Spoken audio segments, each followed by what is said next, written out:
요한 사도는 자기의 복음서에서 예수께서 하나님의 아들 그리스도이심을 전하려고 힘쓰는데, 그러면서 특별히 그리스도께서 구약의 그림자와 예표가 가리켜 보여주는 바로 그 실체이심을 교훈합니다.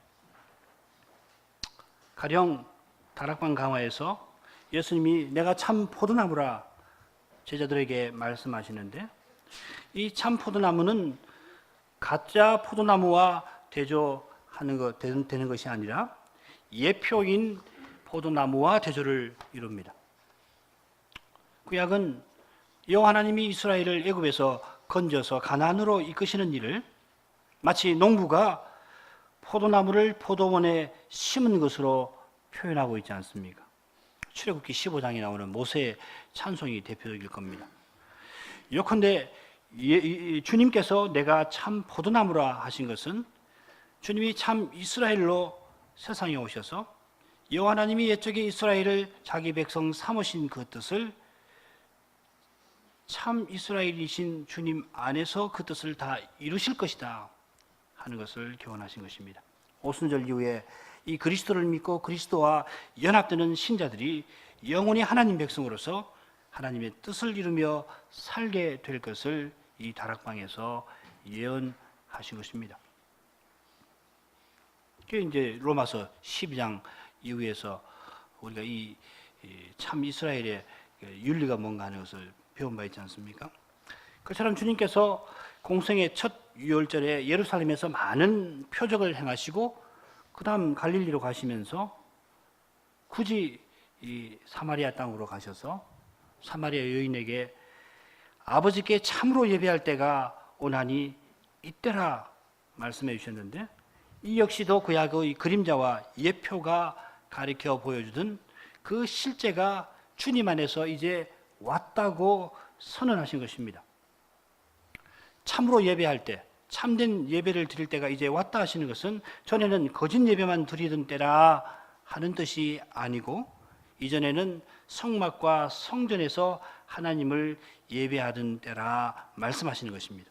우리가 히브리서에서 배웠듯이 성막과 그 제사는 그림자와 예표로서 장차 영원하신 대지상 예수 그리스도로 말미암아 하늘의 시온에 나아가 사시는 하나님을 가까이 하는 예배, 신약의 예배를 가리켜 보여주는 역할을 하였습니다. 옛 언약과 새 언약의 이런 관계를 보여주는 예는 요한복음에서 줄곧 나오게 될 겁니다. 주님이 처음 제자를 부르실 때 나다나엘에게 내가 너를 무화과 나무 아래서 보았다 함으로 믿느냐, 이보다 더 큰 일을 보리라 하시면서 하나님의 사자들, 천사들이 인자 위에 오르락내리락 하는 것을 네가 보게 될 것이라 말씀하셨는데, 이것도 저 옛날 야곱이 베델에서 보았던 그 환상과 관련되어 있지 않습니까? 마찬가지로 너희가 이 성전을 헐라 그러면 내가 사흘 만에 일으키리라, 사흘 동안 일으키리라 하시는 말씀도 옛 언약의 성소들이 그림자와 예표이고 그 실제는 우리와 함께 하시는 하나님이신 예수 그리스도이심을 교훈하는 것입니다. 마찬가지로 요한복음에는 구약 절기에 관한 내용이 많이 나오는데, 우리가 오전에 배워나가고 있는 것처럼 이 구약 절기의 본의도 그리스도와 거룩한 교회에 있다고 교훈하는 것입니다. 요한 사도는 이 머릿말에서 하나님의 언약에 관한 이 핵심적인 이 교훈, 하나님 언약의 제일 중요한 것이 이 옛 언약과 새 언약의 관계 아니에요? 이 핵심적인 교훈을 압축적이면서도 심오하게 담아내고 있습니다. 요한복음 1장 14절 다시 읽습니다. 말씀이 육신이 되어 우리 가운데 거하심에 우리가 그 영광을 보니 아버지의 독생자의 영광이요 은혜와 진리가 충만하더라. 이 말씀은 이미 살핀 대로 여호와 하나님이 시내산에서 이스라엘과 언약을 맺으시고 그 언약 관계를 구현하도록 성막을 짓게 하시고 그 성막에 사람이 지은 그 천막에 친히 임재해 주셔서 놀라운 일이죠. 거기 임재하셔서 영광을 나타내 주신 그 사건을 배경으로 삼고 있습니다. 그때는 여호와께서 모세대로 눈에 보이는 성막을 짓게 하시고 또 눈에 보이는 영광 구름 가운데 하나님이 임재하시면서 사람 눈에 보이는 신비한 빛을 비추어 주셨습니다마는, 이제는 여호와 하나님이 친히 육신이 되어서 인생들 가운데 성막을 치실 뿐만 아니라 그 자신이 성막이 되어주시고 또한 인자와 진실이 충만한 아버지의 독생자의 영광을 비추어 주십니다. 그때도 비춰주시고 지금 이 예배에서도 그 영광을 우리에게 비춰주시는 것입니다. 하나님의 아들 예수 그리스도 안에서 구약 종교의 근간이라고 할 수 있는 그 규례가 온전히 성취되었습니다. 우리가 그 성취 사실을 맛보고 있는 것입니다. 이 예배에서 그것을 우리가 맛보아야 합니다. 요한사도는 요한복음 1장 15절 이하에서 바로 이 진리를 힘써서 교훈해 나가고 있습니다. 세례자 요한이 힘을 다해서 전한 것은 바로 이 사람 예수 그리스도였습니다. 내가 전에 말한 사람이 바로 이 사람이라. 이로써 그가 선지자인 것이 드러날 뿐만 아니라 구약 선지자들이 줄곧 전한 그 내용은 무엇이냐면 하나님이 장차 이 사람을 보내신다 하는 것이었습니다. 이는 주님이 친히 증언하신 내용이기도 합니다. 너희가 성경에서 영생을 얻을 줄 알고 성경을 상고하거니와 이 성경이 곧 내게 대하여 증거하는 것이로다. 요한복음 5장 39절. 물론 이 성경은 구약 성경입니다. 구약 성경이 증거하는 내용을 한마디로 요약하면은 오직 그리스도입니다. 오실 메시아입니다. 바로 이 사실 때문에 구약 성경에서 영원한 생명을 얻을 수가 있습니다. 구약 성경이 그리스도를 증거하기 때문에 구원 얻는 은혜의 방도가 되는 것입니다. 그래서 우리가 구약 성경에서 강설을 해야 하고 우리가 신약 성경과 마찬가지로 구약 성경을 읽고 깨달아야 합니다. 구약 성경이 그리스도를 증거하고 그래서 구원 은혜의 방도가 되는 것은 그리스도가 한낱 사람이 아니신 것을 또한 잘 보여줍니다. 계시는 결국 하나님과 그분의 거룩하신 뜻에 관한 것 아닙니까? 그리스도가 구약 계시의 핵심일 뿐만 아니라 그 전부인 이유는 그분이 한낱 사람이 아니시고 영원하신 하나님이시기 때문이고, 좀 더 정확히 말한다면 영원하신 하나님으로서 육신이 되어주셨기 때문입니다. 그리스도는 참 사람으로서 세례자 요한보다 6개월 이후에 세상에 태어나셨고 세례자 요한에게 세례를 받으셔서 이스라엘 무대에 등장하여 사람들 앞에 나타나셨습니다마는, 그러나 그분은 세례자 요한보다 먼저 계셨고 그래서 그보다 앞선 분이십니다. 주님은 그저 세례자 요한보다 조금 앞서 계시는 것이 아니라 영원히 먼저 계셨습니다. 요한이 나기도 전에, 아니 요한의 조상 아브라함이 나기도 전에 먼저 계셨을 뿐만 아니라 예수님은 항상 계시는 분이십니다. 요한복음 8장 58절을 읽겠습니다. 8장 58절.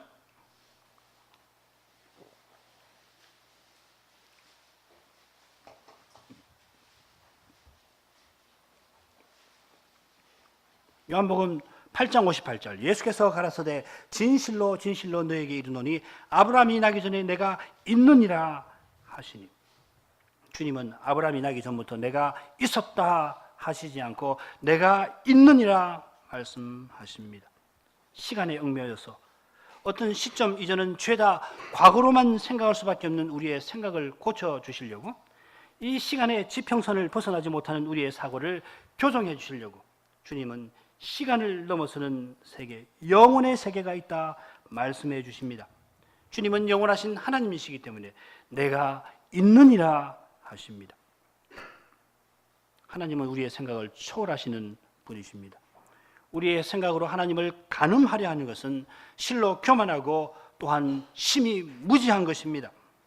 우리의 생각은 오직 하나님 말씀을 쫓아서만 제대로 작동될 것입니다. 아니, 그분은 우리의 생각 자체를 주장하시는 분이십니다. 우리가 멀쩡하게 생각하기도 하시고 우리가 멍청하게 생각하기도 하십니다. 이런 인생이 한낱 사람의 생각으로 하나님과 그분의 말씀을 재단하려고 그분을 우리의 생각에 가두려고 하고 우리의 생각에 그분의 말씀을 끼워 맞추려고 한다면은 실로 두려운 일이 아닐 수가 없을 겁니다. 인생은 다만 겸비한 태도로 그분의 말씀을 들을 뿐입니다. 아니, 더욱 낮아져서 하나님 말씀을 듣게 해주시기를 구할 뿐입니다. 하나님 말씀하시면 그대로 따를 뿐입니다. 아니, 하나님 말씀하실 때 깨닫게 해주시고 그대로 따를 수 있게 해주시기를 구할 뿐입니다. 이것이 인생의 당위입니다. 또한 이것이 인생의 복입니다. 그러므로 우리가 받은 모든 은혜는 그분의 충만해서 받은 것입니다. 구약시대의 그림자와 예표가 가르쳐 보여주던 바로 그분에게서 우리가 직접 받은 것입니다. 그리스도에게서 인자와 진실로 충만한 아버지의 독생자의 영광이 비치는데 우리가 믿음으로 그분 안에 있는 인자와 진실을 받습니다. 구약시대에도 하나님이 친히 성전에 임재하셔서 영광 구름으로부터 거룩한 이 빛을 비추어 주셔서 하나님 백성이 제사장의 봉사를 통하여 하나님 가까이 나올 수 있게 해 주셨는데 이제 예수 그리스도로 말미암아 우리는 하나님 슬하에 나왔습니다. 아버지의 독생자의 영광이 우리에게 비치기 때문에 우리는 성신으로 창조주를 향하여서 아바 아버지라 부르며 그분의 슬하로 나왔습니다. 그래서 요한 사도는 은혜 위에 은혜라 고백하는 겁니다. 우리는 요한복음서에서 이 복된 진리를 계속 배울 터인데 성신의 감화로 말미암아 이 복된 현실을 우리 모두가 더욱 맛보게 되기를 간절히 구합니다. 마찬가지로 율법은 모세로 말미암아 주신 것이요 은혜와 진리는 예수 그리스도로 말미암아 온 것이라 하신 말씀은 대조의 방식이 아니라 비교의 방식으로 읽어야 한다 제가 말씀드렸습니다. 우리가 바울 서신을 읽을 때에 율법과 은혜의 대조를 자주 발견합니다마는 이 율법과 은혜가 서로 대조되는 것은 아니 사도가 율법과 은혜를 대조시키는 것은 사람의 힘으로 하나님의 율법을 행하여 구원 얻고자 하는 그릇된 태도를 바로 잡아주고 오직 하나님 은혜로 의롭다 하심을 얻는 도리를 전하려고 사도가 그 방법을 사용하는 것입니다. 바울 사도도 언제든지 의롭다 하심을 얻은 신자는 성신을 의지하여 그리스도의 생명을 발휘하여 하나님의 율법의 요구를 이루며 산다고 항상 가르쳤지 율법과 은혜를 이럴 때에 대조시키는 것 아니었습니다. 대표적인 말씀이 로마서 8장 1절부터 4절까지가 될 겁니다. 그러므로 이제 그리스도 예수 안에 있는 자에게는 정죄함이 없나니 이는 그리스도 예수 안에 있는 생명의 성신의 법이 죄와 사망의 법에서 너를 해방하였습니다. 율법이 육신으로 말미암아 연약하여 할 수 없는 그것을 하나님은 하시나니 곧 죄를 인하여 자기 아들을 죄 있는 육신의 모양으로 보내어 그 육신의 죄를 정하사 그 육신이라고 해야 합니다. 그 육신의 죄를 정하사 육신을 좇지 않고 성신을 그 영을 성신을 좇아 행하는 우리에게 율법의 요구를 이루어지게 하려 하심이니라.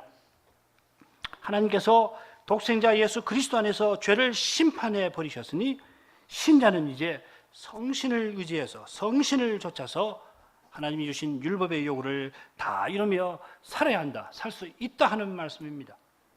율법의 요구가 무엇입니까? 율법이 우리에게 요구하는 것이 뭡니까? 우리를 괴롭게 하는 겁니까? 우리를 힘들게 하고 우리를 철책에 가두어서 꼼짝 못하게 하는 것이 율법의 요구입니까? 아닙니다. 그리스도를 통하여 하나님을 가까이 하는 것이고 그리스도를 순종해서 거룩한 사회를 이루며 살 수 있게 한다는 살아라는 것이 율법의 요구입니다. 얼마나 복된 요구예요.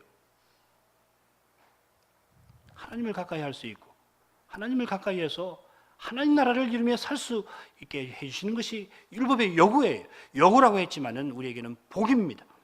우리가 레위기에서 배우는 내용이고 신의 산에서 여호와 하나님이 율법을 주실 때에 이스라엘에게 내리신 두 사명이 바로 그것입니다.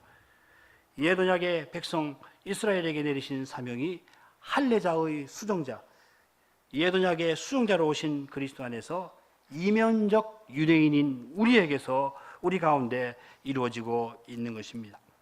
모세로 말미암아 주신 율법이 그리스도로 말미암아 온 인자와 진실, 아버지의 독생자의 영광으로 충만하게 나타나는 은혜와 진리에서 율법의 목표가 도달 이루어지고 있다 말씀드릴 수가 있겠습니다.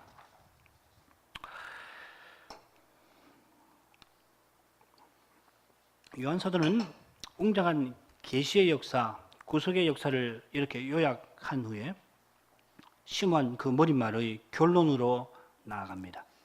요한복음 1장 18절을 읽겠습니다. 본래 하나님을 본 사람이 없으되 아버지 품속에 있는 독생하신 하나님이 나타내셨느니라. 이 결론은 머릿말의 그 첫 부분과 1장 1절부터 5절까지 부분과 짝을 이룹니다. 특별히 1장 1절, 2절과 짝을 이룹니다. 태초에 1절부터 3절, 곧 여기 태초 1장 1절에 나오는 태초에 곧 영원한 가운데 말씀이 계셨고 말씀이 하나님과 함께 계셨는데 이 말씀이신 하나님으로 말미암아 만물이 지은 바 되었다 하였습니다. 성부께서 이 말씀 하나님, 성자 하나님으로 말미암아 하나님과 그 선하신 뜻을 다 드러내셔서 만물 가운데 특별히 우리 인생으로 하여금 하나님을 어떻게 가까이 할 줄 알게 하시고 하나님을 어떻게 섬길 줄 알게 하셨다 하신 것입니다. 자, 그런데 이 모든 날 마지막에 그 말씀 하나님, 독생하신 하나님이 창조주이신 하나님을 구원의 하나님으로 우리에게 계시해 주셨다 하는 것입니다. 독생하신 하나님, 곧 태초에 계신 말씀 하나님으로서 하나님의 창조 일로 말미암아 하나님을 이 독생하신 하나님이 드러내시더니 종말에 구원의 일에서 구원하시는 은혜로우신 하나님을 우리에게 다 드러내신 것입니다. 이제 이 거룩한 진리에 담겨 있는 내용을 간단히 생각해 나가도록 하겠습니다. 본래 하나님을 본 사람이 없으되, 이 말씀은 타락한 인생의 형편을 보여주는 동시에 인생 본래의 형편이 무엇인가를 잘 보여줍니다. 우리는 머릿말에서 타락한 인생의 형편이 무엇인가를 실감 있게 배운 바 있습니다. 요한복음 1장 9절부터 11절입니다.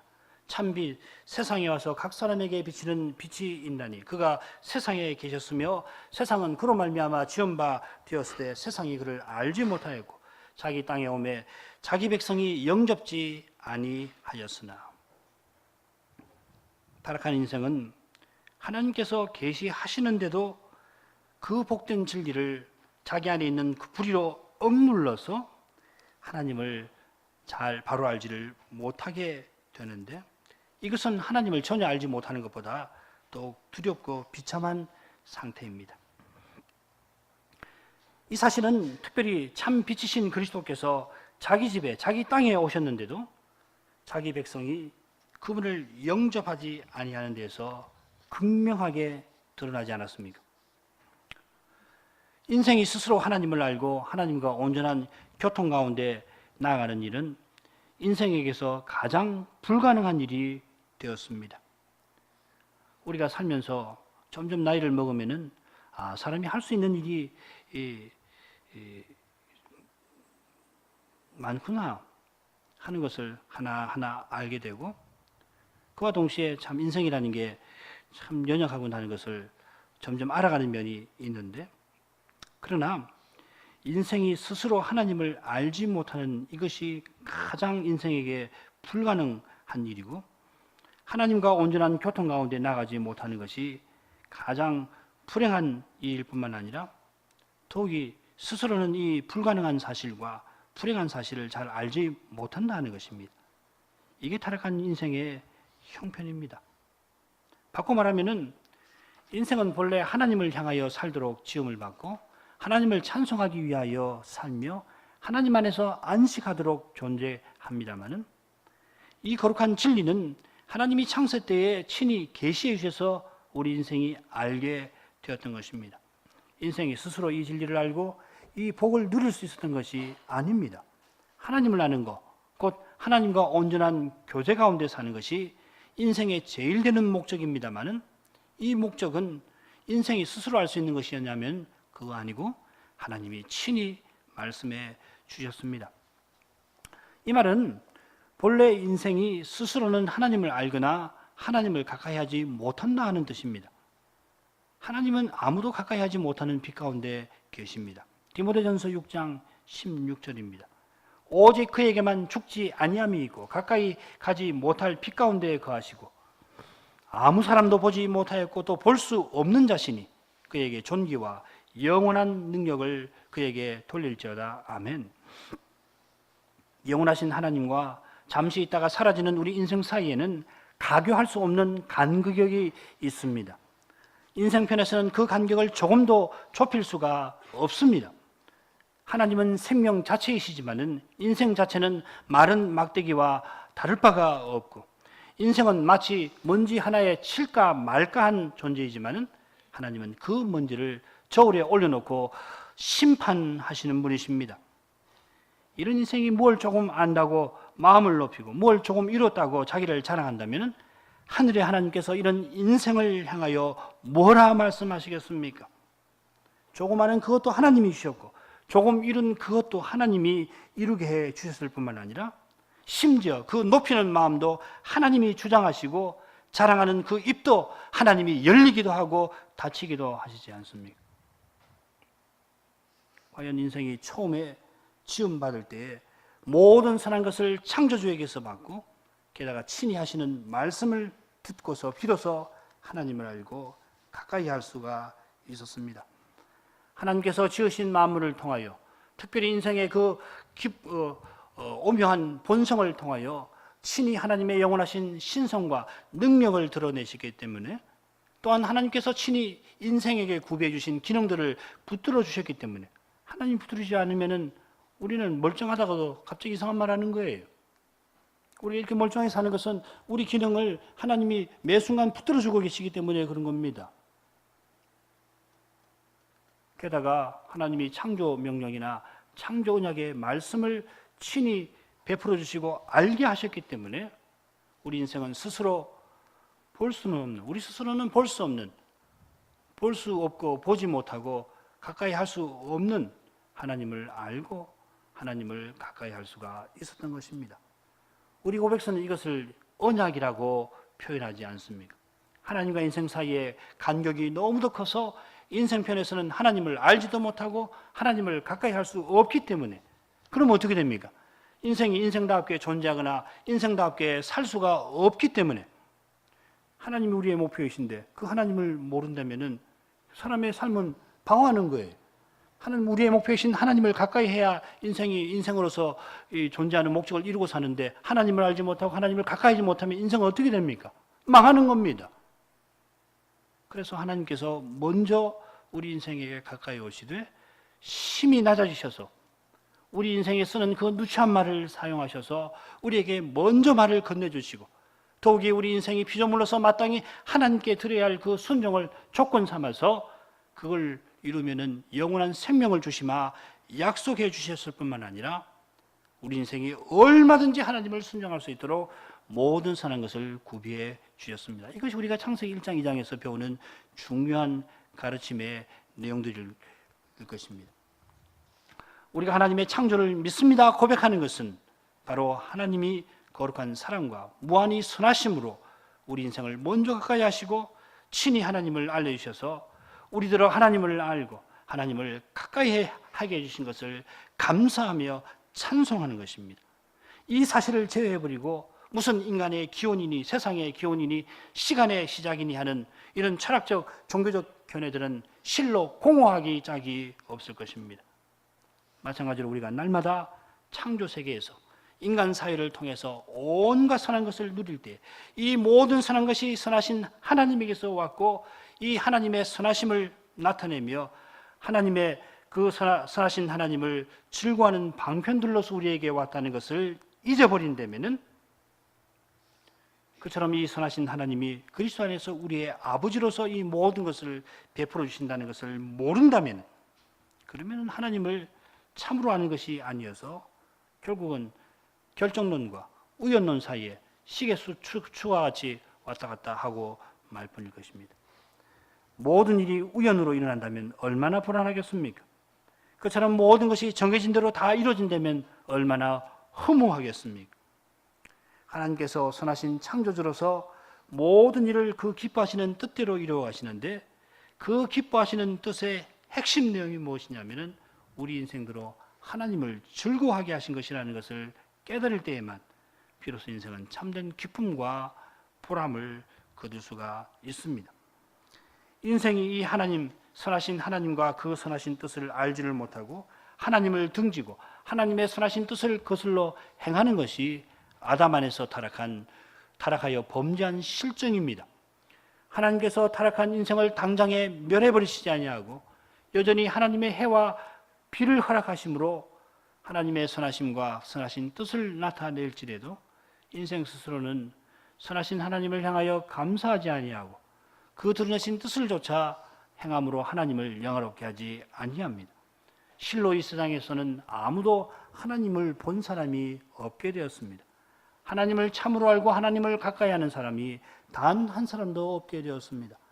기록한 바 의인은 없나니 하나도 없으며 깨닫는 자도 없고 하나님을 찾는 자도 없고 다 치우쳐 한 가지로 무익하게 되고 선을 행하는 자는 없나니 하나도 없도다. 로마서 3장 10절부터 12절 말씀입니다. 이것이 그리스도 오실 때 우리 인생의 형편이었습니다.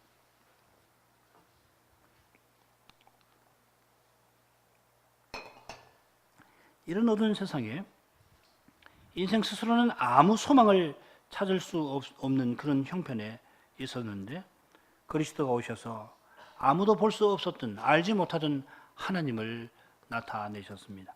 독생하신 하나님이 나타내셨느니라. 우리는 이미 머릿말 앞부분에서 이 고귀한 진리를 배웠고 앞으로 복음서에서 바로 이 내용을 계속해서 배우게 될 겁니다. 가령 다락방 강화에서 이 사실을 잊을 수 없게 주님이 제자들에게 생생히 교훈해 주시지 않습니까? 요한복음 14장 6절부터 10절까지를 읽어보겠습니다. 요한복음 14장 6절부터 읽겠습니다.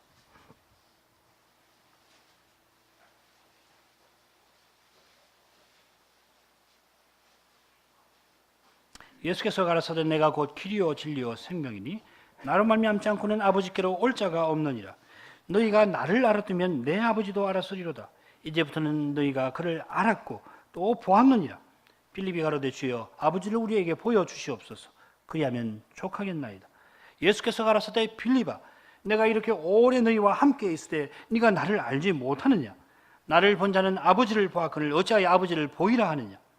나는 아버지 안에 있고 아버지는 내 안에 계신 것을 내가 믿지 아니하느냐. 내가 너에게 이르는 말이 스스로 하는 것이 아니라 아버지께서 내 안에 계셔 그의 일을 하시는 것이라.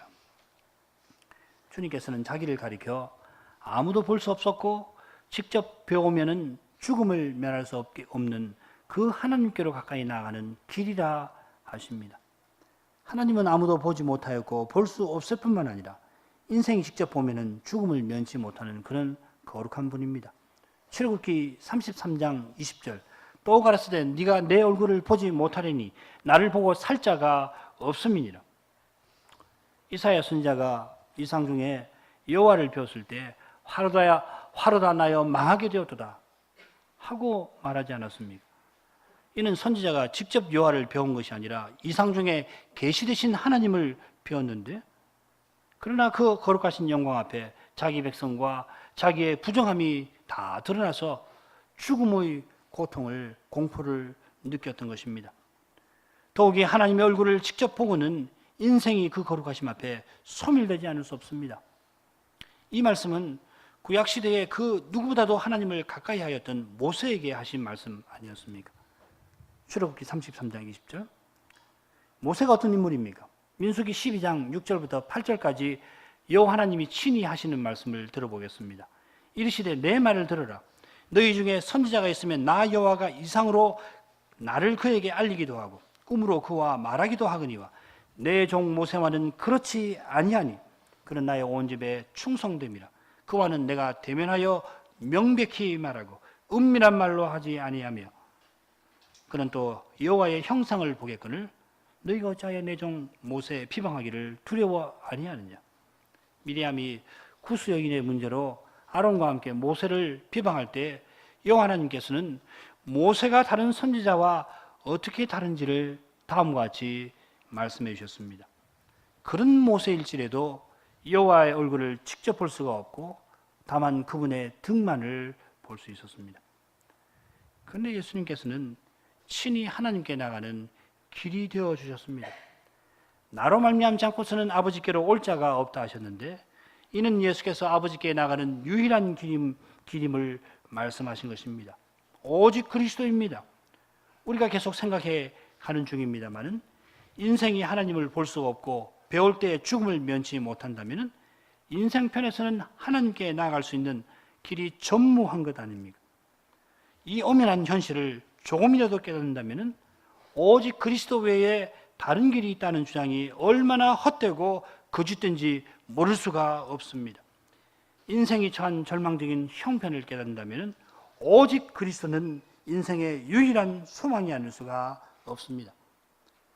주님께서는 자기가 아버지께 나가는 유일한 길이심을 알려주시고 나를 알았다면 내 아버지도 알았으리로다 하시면서 주님을 믿는 제자들에게 너희가 그를 알았고 또 보았다 하십니다.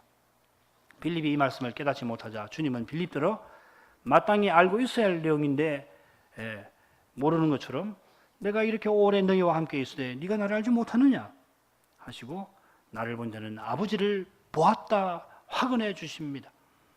과연 주님은 우리와 같이 참 사람이셨고 제자들과 함께 3년여를 함께 생활하셨습니다.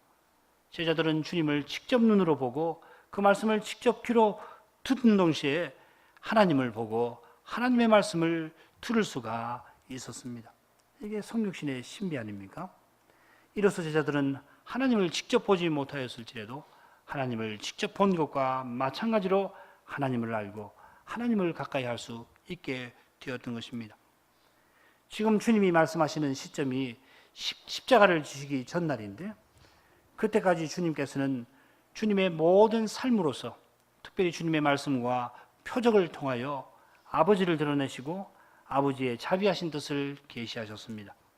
우리가 이번에 요한복음 1장부터 12장까지 해서 주님의 표적들을 주님의 그 강론과 더불어서 배울 때에 주님이 빌립에게 말씀하신 대로 나는 아버지 안에 있고 아버지는 내 안에 계신 것을 네가 믿지 아니하느냐.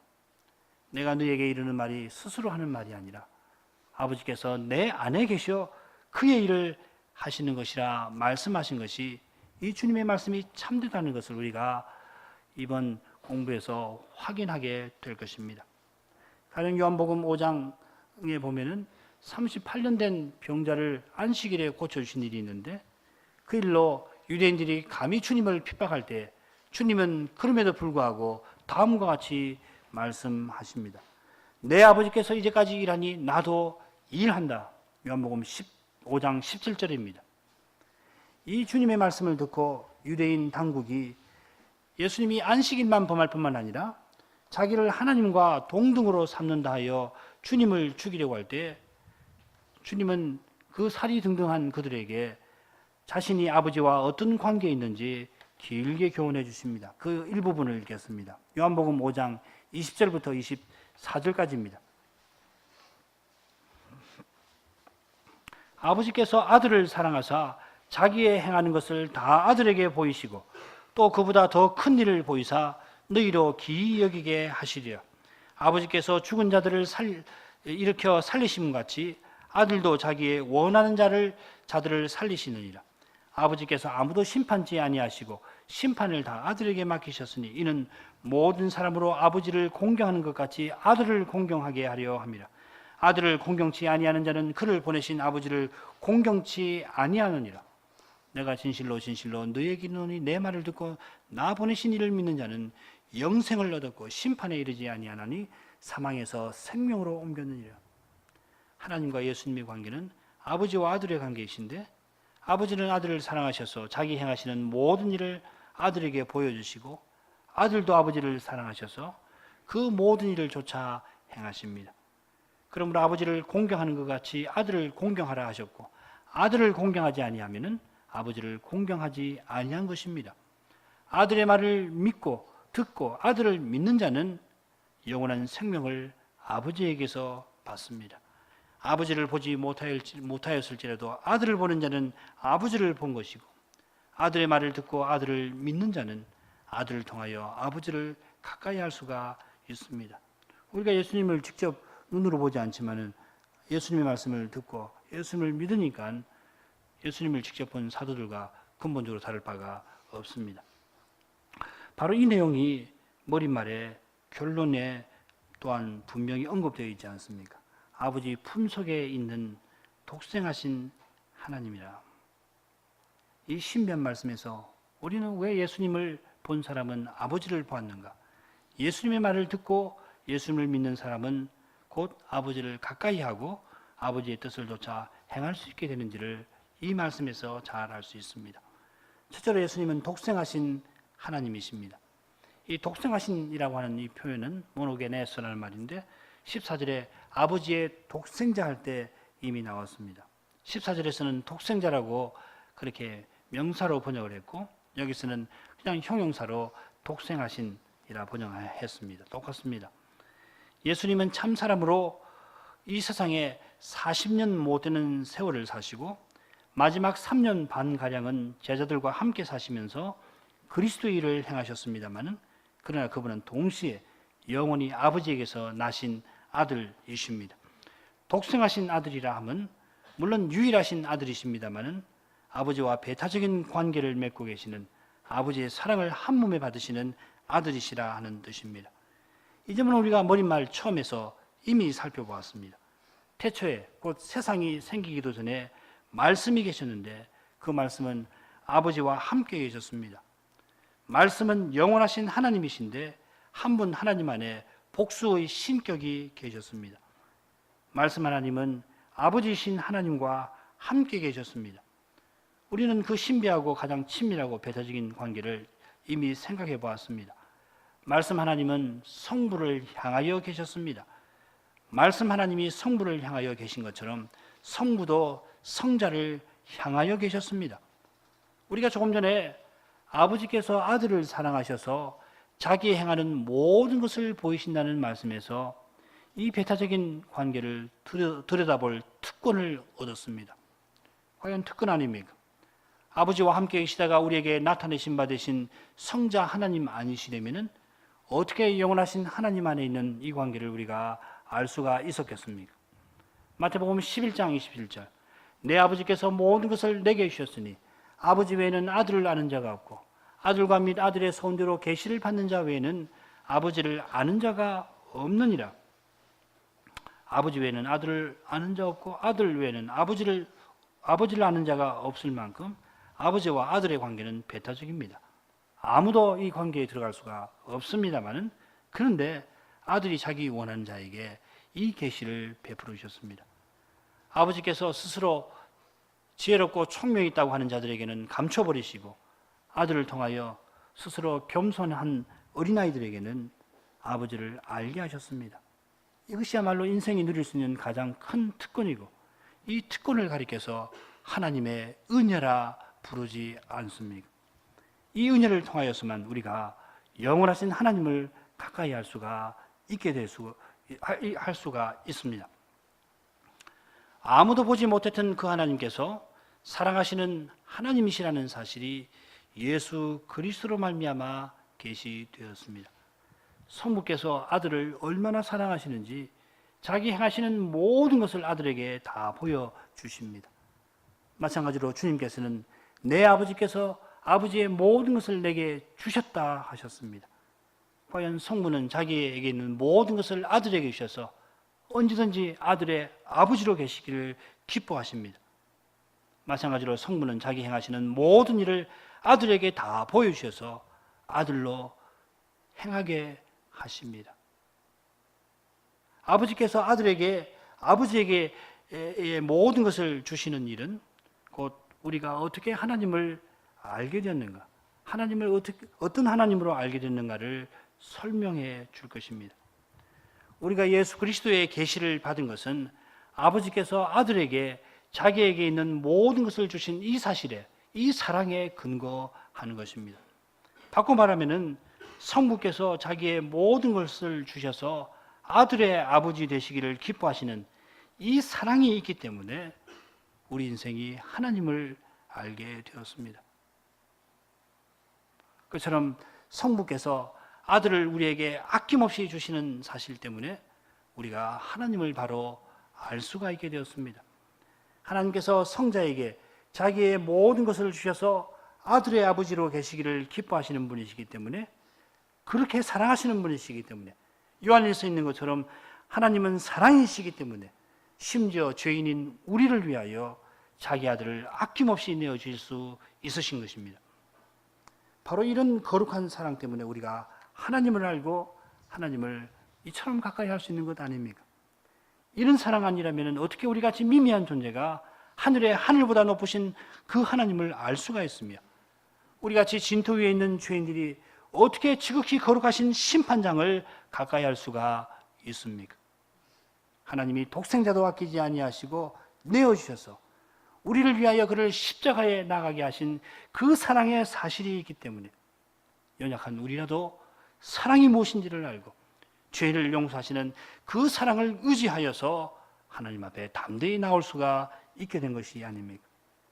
마찬가지로 성자께서도 아버지 품속에 계시기 때문에 이처럼 죄인을 위하여 십자가를 지실 만큼 낮아지셨던 겁니다. 우리가 요한복음 1장 1절에서 말씀 하나님이 하나님을 향하여 계신 사실을 생각할 때 아버지 품속에 계신다는 뜻이 무슨 의미인가를 함께 살펴보았습니다. 이 표현은 아버지께서 아들을 사랑하셔서 아버지의 모든 것을 아들에게 주시는 것처럼 아들도 아버지의 모든 뜻에 자기를 다 드려서 아버지의 아들로만 계시기를 기뻐하시는 것을 보여주는 것입니다. 아버지를 향한 아들의 이 사랑이 없이는, 이 순수하고 절대적인 사랑 없이는 우리의 구원을 생각할 수 없지 않습니까? 주님이 마지막 밤에 겟세마네 동산에서 홀로 떨어져 기도하실 때 피가 땀방울처럼 이마에 떨어지실 만큼 사랑하시는 아버지에게 버림받으시고 죄인에게 내리시는 진노와 저주와 형벌 받으시는 것을 그렇게 두려워하셨습니다마는, 그러나 내 뜻대로 마옵시고 아버지의 뜻대로 하옵소서 하시지 않았다면은, 아버지를 기쁘게 하시려고 사악한 우리 인생들이 쏟아붓는 모욕을 다 참아주시지 않았다면 오늘 우리 가운데 아무도 하나님을 가까이 하지 못하고 우리 모두는 지금 영원한 지옥불에서 고통하지 않을 수가 없었을 것입니다. 바꿔 말하면은 주님이 아버지 품속에 계시는 독생하신 하나님으로서 참 사람 되실 뿐만 아니라 저 수욕의 십자가를 지시기까지 하시면서 죄인을 향한 하나님 사랑을, 죄인을 참으로 사랑하시는 아버지를 모를 수 없이 계시해 주셨습니다. 요한일서에서 사도가 참으로 그 내용을 생생히 교훈해 줍니다.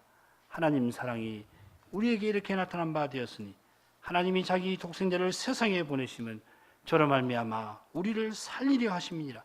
사랑은 여기 있으니 우리가 하나님을 사랑한 것이 아니요 오직 하나님이 우리를 사랑하사 우리 죄를 위하여 화목제로 그 아들을 보내셨음이니라. 그리스도의 십자가로 말미암아 누구든지 자기가 죄인인 것을 겸손히 고백하며 죄인의 구주이신 그리스도를 믿고 의지하는 사람은 하나님이 그 죄를 다 용서해 주실 뿐만 아니라 죄인을 하나님 자녀로 삼아 주시리라 확신할 수가 있습니다. 아버지 품속에 계신 독생하신 하나님께서 사랑하시는 아버지를 계시하시면서 또한 아버지를 사랑하시는 아들 자신을 계시해 주시기 때문에 사도는 이렇게 우리에게 권하였습니다. 요한일서 4장 11절입니다. 사랑하는 자들아 하나님이 이같이 우리를 사랑하셨은즉 우리도 서로 사랑하는 것이 마땅하도다. 하나님이 우리를 이같이 사랑하신다면 우리가 취할 수 있는 태도는 오직 그리스도처럼 하나님을 사랑하는 것이고, 하나님을 사랑하여서 하나님의 법을 좇아 형제를 사랑하는 것입니다. 요한일서 4장 7절 8절입니다. 사랑하는 자들아 우리가 서로 사랑하자. 사랑은 하나님께 속한 것이니 사랑하는 자마다 하나님께로서 나서 하나님을 알고 사랑하지 아니하는 자는 하나님을 알지 못하나니 이는 하나님은 사랑이심이니라. 우리가 그리스도처럼 하나님을 사랑하고 형제와 이웃을 참으로 사랑함으로써 아무도 보지 못하던 하나님을 참으로 알게 된 것을 입증할 수 있습니다. 그런데 하나님께서는 더욱 놀라운 계획을 품고 계십니다. 요한일서 4장 12절입니다. 어느 때나 하나님을 본 사람이 없으되 만일 우리가 서로 사랑하면 하나님이 우리 안에 거하시고 그의 사랑이 우리 안에 온전히 이루느니라. 전에도 말씀을 드렸습니다만 어느 때나 하나님을 본 사람이 없으되 하는 이 표현은 요한복음 1장 18절 처음에 나오는 같은 표현과 거의 똑같습니다. 하나님이 독생하신 아들을 세상에 보내셔서 아무도 하나님을 보지 못하던 세상에 하나님을 가까이 하던 자들이 생겨났는데 이제 이 그리스도의 사랑으로 서로 사랑하는 그 교회에 하나님이 계셔 주셔서 이 교회를 통하여 세상이 하나님을 볼 수 있도록 하십니다. 이로써 아들을 보내신 하나님 사랑이 주님의 교회인 우리 안에서 온전히 이루어지게 됩니다. 그리스도께서 사람 되셔서 하나님을 나타내 주신 뜻이 바로 그리스도의 몸인 교회에 있습니다. 우리는 그리스도의 사랑으로 서로 사랑하기 위하여서 존재하고 살고 있습니다. 우리가 거룩한 교회로서 서나가고 이 거룩한 사명을 이루며 사는 것이 우리의 소명입니다. 우리의 소명은 그리스도 안에서 이처럼 놀라운 일입니다. 오늘 이만큼 하겠습니다.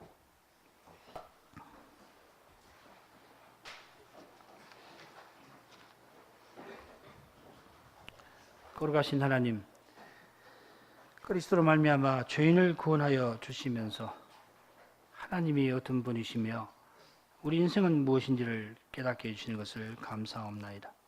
거룩하신 하나님 안에 성부와 성자가 계실 뿐만 아니라 성부와 성자께서 성신 안에서 거룩한 사랑의 일치 가운데 계시는 까닭에 이처럼 인생이 지원받고 죄인이 구원 얻을 수 있게 되었사옵나이다.